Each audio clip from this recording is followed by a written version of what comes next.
Tuzungumzie mchezo wa leo, lakini pia tuanze na performance ya aliyepiga hat-trick huyu ambaye katika mchezo ambao ulikuwa katika kilele cha ubora wako ndiye aliyewavusha kwa bao lake. Ahoua Jean Charles ni nyota kutoka Ivory Coast, na huaga nasema mara nyingi tu kwamba Ivory Coast kwa mataifa ya Afrika Magharibi miongoni mwa mataifa ukizungumzia mawili pengine au matatu ambayo yanatoa wachezaji wengi wenye potential. Yaani kuna talents nyingi sana, ni pamoja na Ivory Coast.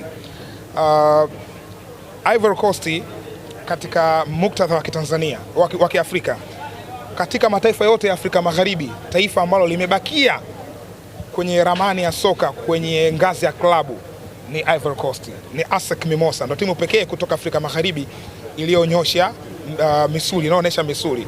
Horoya walikuja kidogo wamepotea. Kwa hiyo ASEC ni timu ambayo imebakia kwenye ubora.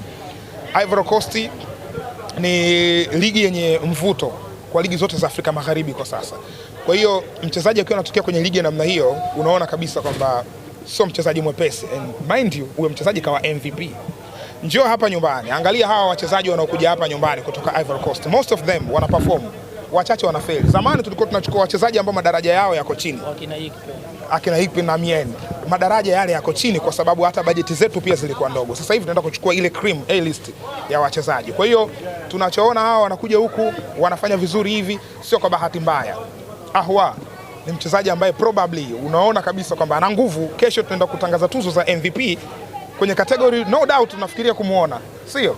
Mashabiki wanaimba hapo MVP, sio kwa bahati mbaya, kwa sababu huyu ni MVP wa Ivory Coast. Amekuja hapa, namba zake zinazungumza.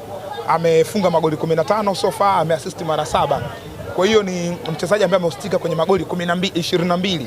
Ushafahamu? Kavunja rekodi ya msimu wa mwisho alivyotoka kwao Ivory Coast. Kwa hiyo kwangu mimi Ahoua hiki ambacho amekifanya hapa ni muendelezo wa ubora wake. Ndio mchezaji hatari ambaye watu wengi hawamuelewi. Ni Ahoua. Mchezaji ambaye unaweza usimuone sana uwanjani. Wapo wanamuita goigoi kwenye mechi za maamuzi. Exactly. Lakini ana pasi moja tu nzuri. Ahoua mimi nampendea hapo. Ana pasi moja, anaweza kawa anazingua muda mwingi. Ana pasi moja tu nzuri, anaweza kafanya kitu. Leo kafunga magoli ya aina zote. Kafunga goli la penalty, kafunga goli la free kick nje ya 18, kafunga goli la open play kwa kichwa. Kwa hiyo ni mchezaji ambaye sio kwa bahati mbaya. Yaani huwezi kuwa na zile namba Afrika kwa bahati mbaya. Never.